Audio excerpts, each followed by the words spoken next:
Hi dears, 333 divine miracle Malayalam tarot card റീഡിങ്ങിലേക്ക് എല്ലാവർക്കും സ്വാഗതം. നമ്മൾ ഇന്നിവിടെ നോക്കാൻ പോകുന്നത് നിങ്ങളുടെ റിലേഷൻഷിപ്പിനെ കുറിച്ച് തന്നെയാണ്. നിങ്ങളുടെ പേഴ്സൺ നിങ്ങളെക്കുറിച്ച് ഇപ്പോൾ എന്താണ് ചിന്തിക്കുന്നത്, അവരുടെ മനസ്സിൽ ഉള്ള നിങ്ങളെക്കുറിച്ചുള്ള ട്രൂ ഫീലിങ്സ് എന്താണ്, ഇൻറ്റൻഷൻ എന്താണെന്നുള്ളതൊക്കെയാണ്. ഇതൊരു കളക്റ്റീവ് റീഡിംഗ് ആണ്, ജനറൽ റീഡിംഗ് ആണ്.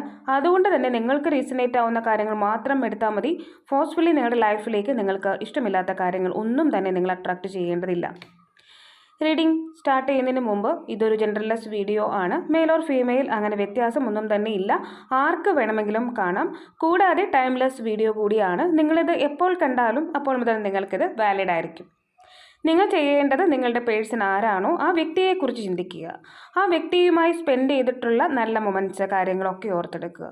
Dear archangels, my spirit guide, please give me the accurate reading for you. നിങ്ങളുടെ പേഴ്സൺ നിങ്ങളെക്കുറിച്ച് ഈ ഒരു നിമിഷം എന്താണ് ചിന്തിക്കുന്നത്? ഈ ഒരു റിലേഷൻഷിപ്പിനെ കുറിച്ച് ലവ് ഒറാക്കിൾ കാർഡ് നിങ്ങൾക്ക് എന്ത് മെസ്സേജാണ് തരുന്നത്? യെസ്, ഇവിടെ ന്യൂ ബിഗിനിങ് എന്നുള്ളതാണ്. ഈ ഒരു റിലേഷൻഷിപ്പ് സ്റ്റാർട്ട് ചെയ്യുകയാണ്. അതുപോലെ തന്നെ എ ന്യൂ അഡ്വെഞ്ചർ എവേറ്റ്സ്. നിങ്ങളെ പുതിയ സാഹസികമായിട്ടുള്ള ആ വ്യക്തിയുടെ തീരുമാനങ്ങൾ കാത്തു നിൽക്കുന്നു. Embrace it and leave your dream passionately. അതായത് നിങ്ങളുടെ ആഗ്രഹം എന്താണ്, നിങ്ങളുടെ സ്വപ്നം എന്താണ്, ആ ഒരു സ്വപ്നത്തിൽ നിങ്ങൾ ജീവിക്കുക. അതായത് നിങ്ങൾ മാനിഫെസ്റ്റ് ചെയ്യുക. നിങ്ങളുടെ ഡ്രീം നടന്നതായിട്ട് നിങ്ങൾ മാനിഫെസ്റ്റ് ചെയ്യുക. അതാണ് നിങ്ങൾക്കുള്ള ഡിവൈൻ സന്ദേശം. പുതിയ ഒരു ബിഗിനിങ് നിങ്ങൾക്കുണ്ടാവും. പക്ഷേ നിങ്ങളുടെ മനസ്സിൽ പോസിറ്റീവായിട്ടുള്ള ചിന്തകൾ കൊണ്ട് നിറയ്ക്കുക. നിങ്ങൾ ആഗ്രഹിക്കുന്ന കാര്യം നിങ്ങൾക്ക് നടന്നു എന്ന് തന്നെ നിങ്ങൾ ചിന്തിക്കുക. ഇവിടെ emotions are A natural and A necessary part of life, but they can also distort your perception and cloud your vision. അതായത് നിങ്ങളുടെ വ്യക്തിയെക്കുറിച്ച് നിങ്ങൾക്ക് എന്തെങ്കിലും പരാതികൾ ഉണ്ടെന്നുണ്ടെങ്കിൽ, അല്ലെങ്കിൽ അവർ നിങ്ങളെ ചതിച്ചു, അവർ പറഞ്ഞ കാര്യങ്ങളൊന്നും തന്നെ ശരിയായില്ല, നിങ്ങൾക്ക് ഒരുപാട് വേദന ഉണ്ടാക്കി, ഇങ്ങനെ വേദനിപ്പിക്കുന്ന കാര്യങ്ങൾ തന്നെ ഓർത്തെടുക്കുന്നത് നമ്മളുടെ ആ ഒരു മാനിഫെസ്റ്റേഷൻ വർക്കാകുന്നതിന് തടസ്സമാണ്. എപ്പോഴും മനസ്സ് ക്ലിയർ ആക്കി വെക്കുക. ആ വ്യക്തി നിങ്ങളോട് തെറ്റ് ചെയ്തിട്ടുണ്ടെങ്കിൽ നിങ്ങൾ ക്ഷമ കൊടുക്കുക. അതുപോലെ തന്നെ നിങ്ങൾ അവരുടെ അടുത്ത് എന്തെങ്കിലും തെറ്റ് ചെയ്തിട്ടുണ്ടെങ്കിൽ നിങ്ങൾ അവരോട് ക്ഷമ ചോദിക്കുക. അങ്ങനെ നിങ്ങൾ ആ ഒരു ഫോർഗീവ്നെസ്സിലൂടെ കടന്നു പോവുക. നിങ്ങളുടെ മൈൻഡിനെ നിങ്ങൾ ക്ലിയർ ആക്കി വെക്കുക. അപ്പോൾ മാനിഫെസ്റ്റേഷൻ ഫാസ്റ്റ് ആകും എന്നുള്ളതാണ് യൂണിവേഴ്സ് നിങ്ങളോട് പറയാനായിട്ട് ആഗ്രഹിക്കുന്നത്. അവർ ചെയ്തിട്ടുള്ള കാര്യങ്ങൾ ഓർത്ത് വിഷമിക്കുക, അത് ചെയ്യരുത്. Only time will tell. സമയത്തിനെ എന്തെങ്കിലും ചെയ്യാൻ കഴിയൂ. ഒരു പക്ഷേ നിങ്ങൾക്കിടയിൽ ഒരു ഹീലിംഗ് പ്രോസസ്സ് നടക്കേണ്ടിയിരിക്കുന്നു, ക്ഷമിക്കാനുള്ള കാര്യങ്ങൾ ക്ഷമിക്കേണ്ടിയിരിക്കുന്നു. അപ്പോൾ ആ ഒരു സിറ്റുവേഷൻ ഇവിടെ എന്തായാലും ഉണ്ട് എന്നുള്ളത് യൂണിവേഴ്സ് പറയുകയാണ്. അപ്പോൾ ആ ഒരു ഹീലിംഗ് പ്രോസസ്സൊക്കെ കഴിഞ്ഞ് കഴിയുമ്പോൾ, അല്ലെങ്കിൽ ആ ഒരു വ്യക്തി നിങ്ങളെ മനസ്സിലാക്കി കഴിയുമ്പോൾ ഈ ഒരു റിലേഷൻഷിപ്പ് സ്റ്റാർട്ട് ചെയ്യും. റൊമാൻസ്, അതായത് പ്രണയമാണ് ഇപ്പോൾ അവർക്ക് നിങ്ങളോട് തോന്നുന്ന ഫീൽ എന്ന് പറയുന്നത്. വളരെയധികം പ്രണയം നിങ്ങളോടുണ്ട് എന്നുള്ളതാണ്.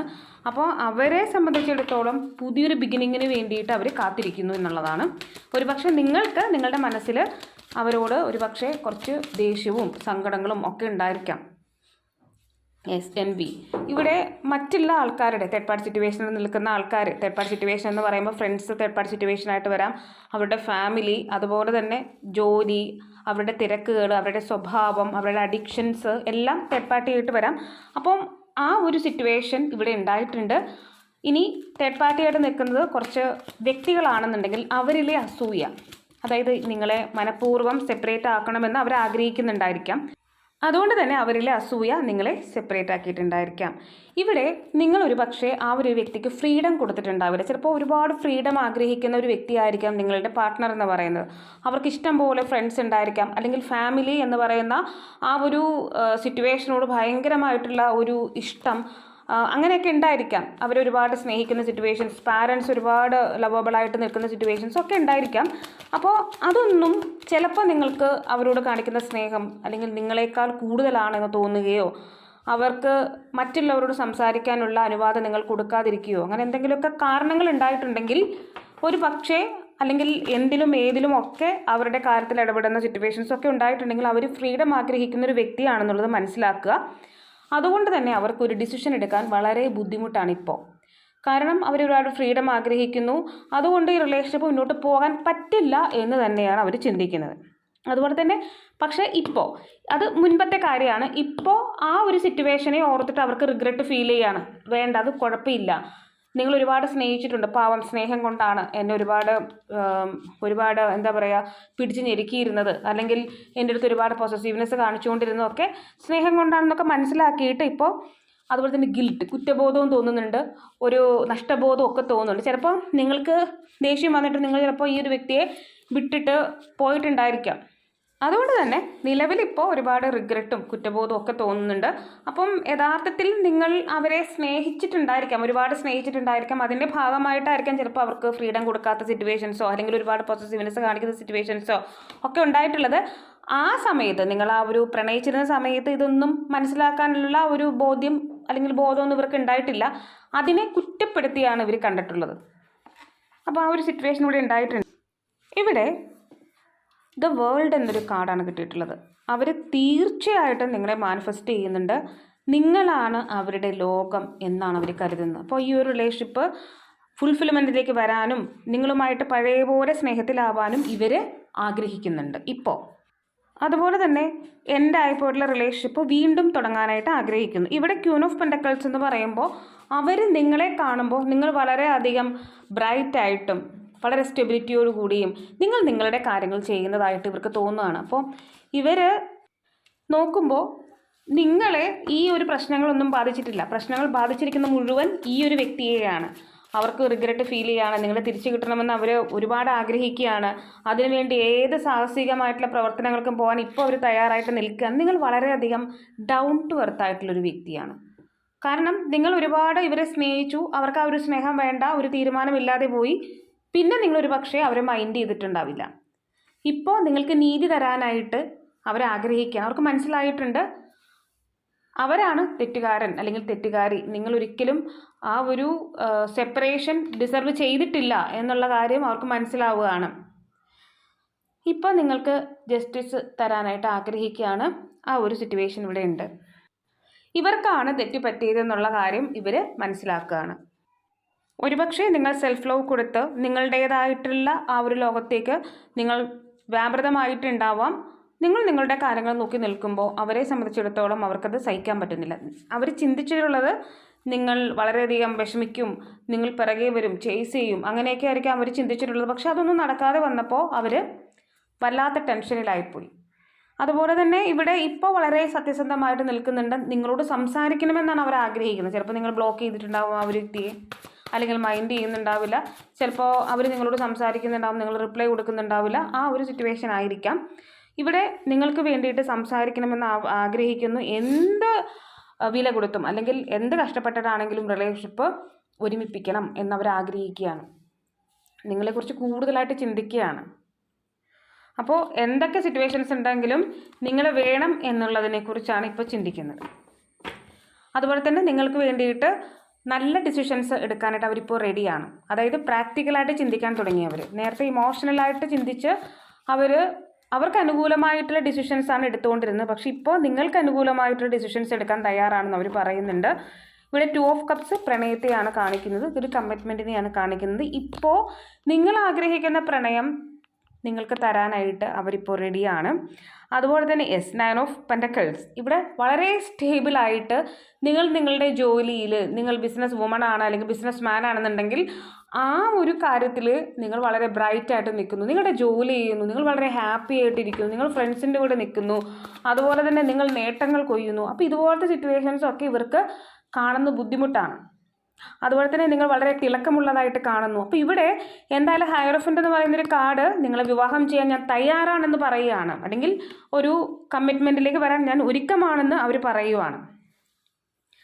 യെസ്. പക്ഷെ ഇവിടെ 8 ഓഫ് സ്പേഡ് എന്ന് പറയുന്ന ഒരു കാർഡ് ഇവിടെ സംഭവിച്ചിരിക്കാനുള്ള ഒരു സാധ്യത എന്ന് പറയുന്നത് എപ്പോഴും നിങ്ങൾ ഓൺ ആൻഡ് സിറ്റുവേഷനിൽ പോകും, വീണ്ടും തിരിച്ചു വരും, വീണ്ടും വഴക്കുണ്ടാക്കും. അതായത് തിരിച്ചു വരുമ്പോൾ നിങ്ങൾക്ക് ഒരുപാട് വാല്യൂ തരാം എന്ന് പറഞ്ഞുകൊണ്ടാണ് ഇവർ തിരിച്ചു വരുന്നത്. പക്ഷേ അത് കഴിയുമ്പോൾ വീണ്ടും old Sankaran again coconut tree എന്ന് പറഞ്ഞതുപോലെ വീണ്ടും പഴയ പോലെ തന്നെ. അപ്പോൾ നിങ്ങളിപ്പോൾ പറയുവാണ്, നിങ്ങൾ ഏതൊരു കൂട്ടിനുള്ളിലാണോ, നിങ്ങളുടെ ആ ഒരു കാര്യങ്ങളെല്ലാം നിങ്ങൾ ഏത് രീതിയിലാണോ ചിന്തിക്കുന്നത്, ഇനി അങ്ങനെ രീതിയിൽ ചിന്തിക്കാൻ പാടില്ല. നിങ്ങൾ ആ ഒരു ചിന്തയിൽ നിന്നും നിങ്ങളുടെ ആറ്റിറ്റ്യൂഡിൽ നിന്നൊക്കെ നിങ്ങൾ പുറത്തേക്ക് ഇറങ്ങണം. ആ ഒരു കാര്യമാണ് നിങ്ങൾക്കൊരു പക്ഷേ ഈ ഒരു വ്യക്തിയോട് പറയാനുള്ളത്. ഒരുപാട് സ്നേഹം മറ്റുള്ളവർക്ക് കൊടുക്കുന്ന ഒരു പ്രകൃതക്കാരനോ പ്രകൃതക്കാരിയോ ഒക്കെ ആയിരിക്കാം നിങ്ങളുടെ പാർട്ട്ണർ എന്ന് പറയുന്നത്. പാരൻസിനോട് ഒരുപാട് ഇഷ്ടം, ഇൻലോസിനോട് ഇഷ്ടം, അതുപോലെ തന്നെ തേർഡ് പാർട്ടി സിറ്റുവേഷൻ അല്ലെങ്കിൽ എന്തെങ്കിലും ആവട്ടെ, ഫ്രണ്ട്സോ ഓർ ജോബ്, അങ്ങനെയൊക്കെ എന്തെങ്കിലും കാര്യങ്ങൾ ഉണ്ടെന്നുണ്ടെങ്കിൽ അത് അമിതമാകരുത്. അല്ലെങ്കിൽ അവർക്കൊക്കെ ഒരുപാട് ഇമ്പോർട്ടൻസ് കൊടുക്കേണ്ട സിറ്റുവേഷൻസ് ഉണ്ടാവരുത്. അതിൽ നിന്നൊക്കെ പുറത്തേക്ക് ഇറങ്ങണം എന്ന് നിങ്ങൾ പറയുവാണ്. ഇവിടെ ഈ ഒരു വ്യക്തിക്ക് എപ്പോഴും തേർഡ് പാർട്ടി സിറ്റുവേഷനിൽ കുരുങ്ങിക്കിടക്കുന്ന ഒരു അവസ്ഥ ഉണ്ടാകുന്നുണ്ട്. അപ്പോൾ അതുപോലെ തന്നെ നിങ്ങൾക്കപ്പോൾ ഈ ഒരു വ്യക്തി നിങ്ങളെ ഒരു തെറ്റിദ്ധരിപ്പിക്കുകയോ സ്നേഹം ഭാവിക്കുകയോ ഒക്കെ ചെയ്യുന്നതായിട്ടാണ് ഫീൽ ചെയ്യുന്നത്. ഒരു ഉറപ്പ് നിങ്ങൾക്ക് കിട്ടുന്നില്ല. ഫ്ലർട്ട് ചെയ്യുകയാണെന്ന് തന്നെയാണ് നിങ്ങൾക്ക് തോന്നുക. അപ്പോൾ അതുകൊണ്ടാണ് നിങ്ങൾ ആ ഒരു സ്നേഹത്തെ എടുക്കാത്തത്. അതുപോലെ തന്നെ ഒന്നിക്കുമ്പോൾ നിങ്ങൾക്ക് ഒരുപാട് ഭയം തോന്നുവാണ്. ഇനിയും പഴയ പോലെയാകുമോ ഈ ഒരു റിലേഷൻഷിപ്പ്, എന്താണ് ഇതിൻ്റെ ഫ്യൂച്ചർ അറിയില്ല, എന്നുണ്ടാവോ, എന്നും വഴക്കടിച്ച് മാറുന്നു. ഇങ്ങനെയാവുമ്പോൾ നിങ്ങൾക്ക് വളരെ ബുദ്ധിമുട്ട് ഫീൽ ചെയ്യുകയാണ്. ആ ഒരു സിറ്റുവേഷൻ ഇവിടെ ഉണ്ട്. അതുപോലെ തന്നെ അവർ നിങ്ങളോട് പറയാണ് പഴയ കാര്യങ്ങളെല്ലാം തന്നെ മറക്കൂ, ഞാൻ പുതിയൊരു വ്യക്തിയായിട്ടാണ് ഇപ്പോൾ വരുന്നത്, ഇനി പഴയതുപോലെ തന്നെ ഒന്നും ആവർത്തിക്കില്ല. ആ ഒരു സിറ്റുവേഷൻ ഇവിടെ അവർ നിങ്ങളോട് പറയാനായിട്ട് ആഗ്രഹിക്കുകയാണ്. അല്ലെങ്കിൽ യൂണിവേഴ്സും പറയുകയാണ് റിലീസ് ദ പാസ്റ്റ്, പാസ്റ്റിനെ മറന്നു കളയൂ എന്ന് പറയുന്നുണ്ട്. ഇപ്പോൾ ഒരു സ്റ്റെബിലിറ്റി നിങ്ങൾക്ക് തരാനായിട്ട് അവർ റെഡിയാണെന്നുള്ളത്, അവർ സ്റ്റേബിളാണ് എന്നുള്ളതാണ് അവർ പറയുന്നത്. ഒരു സ്റ്റെബിലിറ്റി ഞാൻ നിങ്ങൾക്ക് തരാം എന്നാണ് അവർ പറയാനായിട്ട് ആഗ്രഹിക്കുന്നത്. അതുപോലെ തന്നെ ഞാനൊരു തീരുമാനം എടുത്തിട്ടുണ്ട്, അവർ പറയുകയാണ്. ഞാൻ ഒരു തീരുമാനത്തിൽ എത്തിയിട്ടുണ്ട്. നേരെ ഡിസിഷൻ ഇല്ലായിരുന്നു, പക്ഷേ ഇപ്പോൾ ഞാൻ തീരുമാനത്തിലേക്ക് എത്തിയിട്ടുണ്ട്. ഞാൻ എൻ്റെ തീരുമാനം പറയാം. യെസ്, ഞാൻ നിന്നിൽ ഒരുപാട് അഡിക്റ്റ് ആയിപ്പോയി, എനിക്കൊരുപാട് അഡിക്ഷൻ ഉണ്ടെന്നുള്ള കാര്യം നീ പിരിഞ്ഞപ്പോഴാണ് എനിക്ക് മനസ്സിലായത്. അപ്പോൾ ഞാൻ നിനക്ക് വേണ്ടി ഇപ്പോൾ ഒരു ഡിസിഷൻ എടുക്കാൻ തയ്യാറാണ് എന്നുള്ളതാണ് അവർ നിങ്ങളോട് പറയാനായിട്ട് ആഗ്രഹിക്കുന്നത്.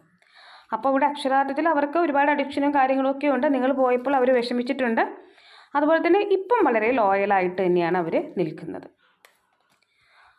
ലോയലിറ്റി എന്ന് കാണിക്കുന്നുണ്ട്. വളരെ സത്യസന്ധമായിട്ട് തന്നെയാണ് അവർ ഇപ്പോൾ നിൽക്കുന്നത്. അപ്പോൾ ഇവിടെ പേഴ്സണൽ നെയിം ഡി എന്നാണ് കിട്ടിയിരിക്കുന്നത്. വി എന്ന് കിട്ടിയിട്ടുണ്ട്. യു എന്നാണ് കിട്ടിയിരിക്കുന്നത്. ടി, വൈ എന്ന് കിട്ടിയിട്ടുണ്ട്. G, P, K, C, B. അപ്പോൾ ഇതൊക്കെയാണ് പേഴ്സണൽ നെയിമിലെ ലെറ്റേഴ്സായിട്ട് നമുക്ക് കിട്ടിയിട്ടുള്ളത്. നിങ്ങൾക്കത് റീസണേറ്റ് ആകുന്നുണ്ടോ എന്നുള്ളത് നോക്കുക. ഇവിടെ ആലപ്പുഴ എന്നാണ് കിട്ടിയിട്ടുള്ളത്. ഇടുക്കി എന്ന് കിട്ടിയിട്ടുണ്ട്. ബാംഗ്ലൂർ, എറണാകുളം,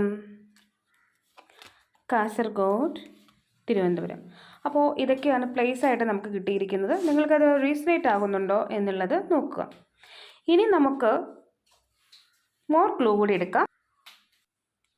ഇവിടെ നമുക്ക് കിട്ടിയിട്ടുള്ളത് white butterfly, family, friends, S 1010 Angel number ആയിരിക്കാം. 333 ഏഞ്ചൽ നമ്പർ കാണുന്നുണ്ടെങ്കിൽ ഏറെ റീസണേറ്റ് ആണ്. അപ്പോൾ ഫ്രണ്ട്സും ഇവിടെ തേർഡ് പാർട്ടി സിറ്റുവേഷൻ ആയിട്ട് വരുന്നുണ്ട്. 51 ഏജ് ആയിരിക്കാം.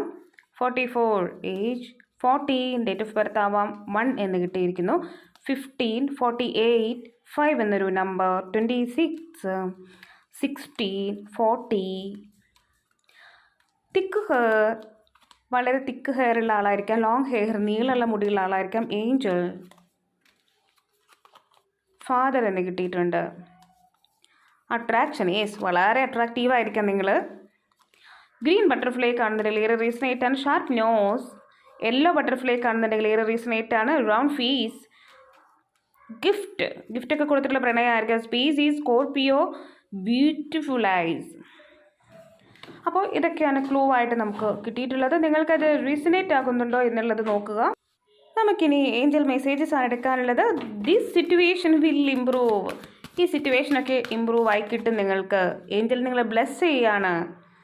അതുപോലെ തന്നെ കോംപ്രമൈസ്. അവർ നിങ്ങളെ കോംപ്രമൈസിലേക്ക് വരും. റിലേഷൻഷിപ്പ് ബിഗ് ഹാപ്പി ചേഞ്ചസ്, വലിയ സന്തോഷമുള്ള മാറ്റങ്ങൾ നിങ്ങളുടെ ലൈഫിൽ ഉണ്ടാവും. അപ്പോൾ ഇതൊക്കെ നിങ്ങൾക്കുള്ള മെസ്സേജസ് ആണ്. അപ്പോൾ ഇതൊക്കെയാണ് നിങ്ങൾക്കുള്ള reading. Thank you Angel four A good reading. Thanks for my cards. അപ്പോൾ ഇതൊക്കെയാണ് നിങ്ങൾക്കുള്ള റീഡിംഗ്. നിങ്ങൾക്ക് എൻ്റെ റീഡിംഗ് ഇഷ്ടമാവുകയാണെങ്കിൽ ലൈക്ക് ചെയ്യുക, ഷെയർ ചെയ്യുക, സബ്സ്ക്രൈബ് ചെയ്യുക. നിങ്ങളുടെ സപ്പോർട്ടാണ് എപ്പോഴും എൻ്റെ മോട്ടിവേഷൻ. അതുപോലെ തന്നെ നിങ്ങൾ തന്നിട്ടുള്ള എല്ലാ സപ്പോർട്ടിനും ഞാൻ ഗ്രാറ്റിറ്റ്യൂഡ് പറയുന്നു. ദൈവത്തോടും നിങ്ങളോടും. ആർക്കെങ്കിലും പേഴ്സണൽ റീഡിംഗ് ആവശ്യമുണ്ടെങ്കിൽ ഡിസ്ക്രിപ്ഷൻ ബോക്സിലുള്ള അല്ലെങ്കിൽ സ്ക്രീനിലോ കാണുന്ന നമ്പറിൽ നിങ്ങൾക്ക് എന്നെ വാട്സപ്പ് മെസ്സേജ് ചെയ്യാവുന്നതാണ്. ഞാൻ ഇടുന്ന വീഡിയോസ് എല്ലാം തന്നെ കിട്ടുന്നതിന് വേണ്ടി സബ്സ്ക്രൈബ് ചെയ്യുന്നതിനൊപ്പം തന്നെ അടുത്ത് കാണുന്ന ഒരു കുഞ്ഞു ബെല്ലൈക്കൻ കൂടി ഒന്ന് പ്രസ് ചെയ്തേക്കുക. അതുപോലെ തന്നെ ഇൻസ്റ്റാഗ്രാം പേജിൻ്റെ ലിങ്ക് ഡിസ്ക്രിപ്ഷൻ ബോക്സിൽ കൊടുത്തിട്ടുണ്ട്. അതുകൂടി ഒന്ന് ഫോളോ ചെയ്യുക. മറ്റൊരു വീഡിയോയിൽ കാണുന്നത് വരെ ബൈ.